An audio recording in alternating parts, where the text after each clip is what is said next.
Comment tu te sens, toi, par rapport au fait que l'Italie se soit pas qualifiée pour la Coupe du Monde? Très content. Oui, parce que quand il perd, là, il pleure. On est ici au cœur de la petite Italie à Montréal pour venir trouver les plus grands fans de l'équipe italienne et pour leur demander qu'est-ce que ça leur fait que leur équipe chouchou se soit pas qualifiée pour la deuxième édition de suite. Venez-vous-en.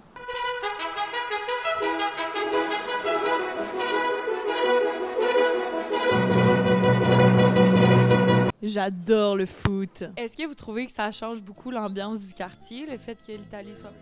C'est vraiment très plate. Il y a très peu d'intérêt. C'est comment d'habitude ici quand l'Italie... Bordel. Féerique, Vibrant, magique, exceptionnel. excitant. C'est vraiment une euphorie totale. C'est incroyable. C'était un petit peu comme en 2006 quand l'Italie a gagné la Coupe du Monde. Est-ce que vous vous souvenez, vous faisiez quoi quand l'Italie a gagné le mondial en 2006? Beaucoup de bières Moretti. J'étais content que mes enfants aient vu ça. Chaque fois qu'il y a la Coupe du Monde, même si l'Italie ne gagne pas dans la petite Italie, c'est une ambiance très spéciale. On n'est pas aux Coupes du Monde, mais on est toujours les champions d'Europe pour un autre 3 ans. Au moins. Au moins, c'est beaucoup. Ça m'irait-tu bien, tu penses? Ou blanc? Je pense blanc, ça va mieux avec mes cheveux. Là.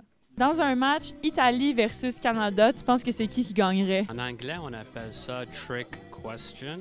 Le cœur, là, il est balancé un peu. C'est sûr qu'elle va gagner l'Italie.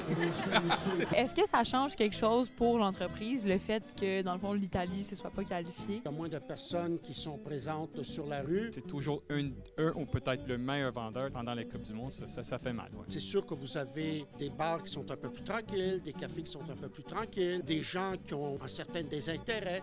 Aussi, cette année, la polémique qui est créée autour du choix du pays hôte et tout, là, refroidit beaucoup de personnes à vouloir suivre l'événement. C'est ça la Coupe du Monde? Est-ce que tu es plus triste que l'Italie soit pas dans la Coupe du Monde ou que Benzema soit pas dans la Coupe du Monde? Et ça, c'est dur à dire. Benzema, c'est... Je vais dire Benzema. Et là, j'aimerais qu'ils perdent la France, juste pour les voir pleurer, les Français. Si vous aviez un message à donner à l'équipe italienne, ce serait quoi? Moi, un message. Travailler plus fort. Simplement, jouer. Pratiquez-vous. Je rentre dans la Coupe du Monde la prochaine fois parce que c'est pas bon pour la business.